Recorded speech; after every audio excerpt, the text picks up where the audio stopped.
Hello everyone and welcome to today's video. So today I'm doing a election prediction, my final election prediction for one of Tuesday's elections. This is the Alabama U.S. Senate Republican runoff, where Barry Moore and Jared Hudson both ended up advancing into the top two for the Alabama U.S. Senate Republican primary. They're now facing off in a runoff to become the potentially next U.S. Senator from the state of Alabama. So in today's video, I'm going to break everything down where it currently stands, all the updated polling and trends, and give my final prediction on this race and a quick look at the general election as well.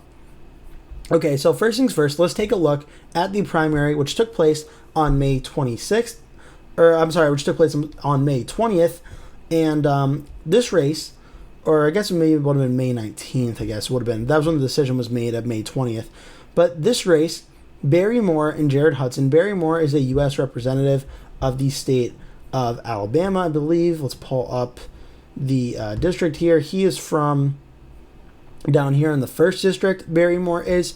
And he also, I believe, had the endorsement of President Trump in this race. So he ended up finishing in first place in the Alabama U.S. Senate Republican primary. Now, what happened next was a actually very competitive race between Jared Hudson and Steve Marshall. There were a handful of candidates that were getting 4% of the vote or less as well, but Jared Hudson and Steve Marshall were in a very close race for second place. Now, Alabama is, if no candidate breaks 50% of the vote in the primary, a runoff is needed of the top two vote getters. Hudson ends up edging out Steve Marshall only by 5,000 votes roughly in this very close race. So Barry Moore did very well in Mobile. This is the district he represents down here. In a lot of the southern rural part of the state of Alabama, he did very well. Jared Hudson did particularly well in Jefferson County. This is where the city of Birmingham is, and in Blount County as well, and some of the surrounding suburbs surrounding there. Whereas Steve Marshall, despite only winning a handful of counties, he did do well in Hale County and Chilton County. In these areas, including in Marshall County, he also did well at typically finishing not too far behind or even in second place of Jared Hudson and Barry Moore in these races. So it ended up being very, very close. Jared Hudson does ultimately advance to the general in a very close race.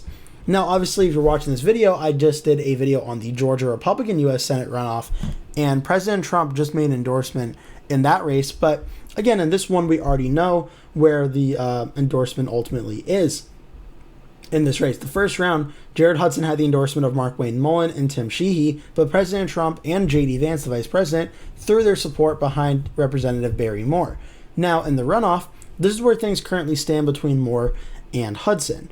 And there's been a few polls since the May 17th, right around here. Polls Decision Science has Moore up 53 to 36 in this race. Now, this is a poll that's sponsored by Club for Growth, who does officially support Barry Moore.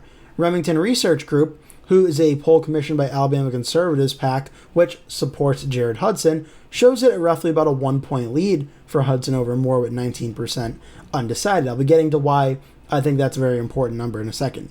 The Alabama poll from May 28th has Hudson leading 49 to 39 with 12% undecided. Strategy Management has it at 42 to 37 with 20% undecided. And then Coefficient Republican pollster has it at Hudson 37, Moore 36, 17% lead. So things are kind of all over the place on this one from a polling standpoint, and it's very clear there's a lot of undecided vote left to go in this race. So what are the main factors in this race that are important to keep note of? Well, number one, Barry Moore, the current representative from the 1st District, has the endorsement of President Trump. Yes, we did just see the Trump-endorsed Representative Randy Feenstra lose the governor primary in Iowa, I believe it was last week or 2 weeks ago. So it is possible for a Trump-endorsed candidate to lose the Republican primary, but a majority of the time, the Trump-endorsed candidate has won or advanced to the final two anyway in the Republican primary. So from that standpoint, Barry Moore starts out strong. Number two, the undecided vote here is going to be key. Those voters that supported Steve Marshall, a large number of them, how they vote will decide this race. You're looking at somewhere between 10 to 20% of the vote still up for grabs across looking at all of these polls here. There's clear a lot of voters in Alabama have either not made their minds up yet, or if they have made up their minds, they're keeping it very close to the chest. The numbers here are very interesting as well. When you look at Hudson's numbers, he's been at 37, 42, 49, 41, 36. So If Hudson ends up winning, we'll look obviously back to this Alabama poll and say that they got it right. But in most of these, Barrymore had 46, 37, 39, 40, and 53. Only one poll is Hudson at 49%. Only two polls has Moore at 46 or 53%. So really the polling at this point, essentially, to be completely honest with you, is giving us two very mixed signals on this race between Moore and Hudson, which to me says there's not one clear, concise polling trend here. So it really is essentially a toss-up from that standpoint of Moore versus Hudson. Now, the Remington Research Group poll is interesting for one big reason. If you've seen my prior videos, you know I've talked about this before. When there are pollsters that are supporting a certain candidate or on behalf of a candidate, typically they overinflate their numbers and make the race either look like they're winning or a lot closer than it currently is. If he's leading in this poll by roughly about 1 point, to me that says it's usually about a 4 to 5 point shift in the opposite direction. So to me, if he's up by 1 Hudson, it probably means Moore at this current point is probably up by around like 4 points. Now that still would signify a very close race with a lot of undecided vote left to go. So it's going to be really interesting. Barrymore has the pedigree of being a U.S. representative and the endorsement of President Trump. And Jared Hudson has the background, though, of tactical training business owner and nominee for Jefferson County Sheriff in 2022. It's going to be a really fascinating race. And Hudson, obviously, not a U.S. representative, but to get here, he defeated Steve Marshall, the current Attorney General of the state of Alabama. So he took down a very notable office of a person that held that office to get into this primary. So it's going to be very fascinating to see how this all does ultimately shake out. I don't believe we have any market odds from Decision Desk HQ and where things currently stand. We do not. Just those same polls that I've been looking at on the Wikipedia page as well are on here. There was a poll actually from Strategy Management from June 5th through June 7th that was not on the Wikipedia page. I do believe the coefficient one was the most recent one.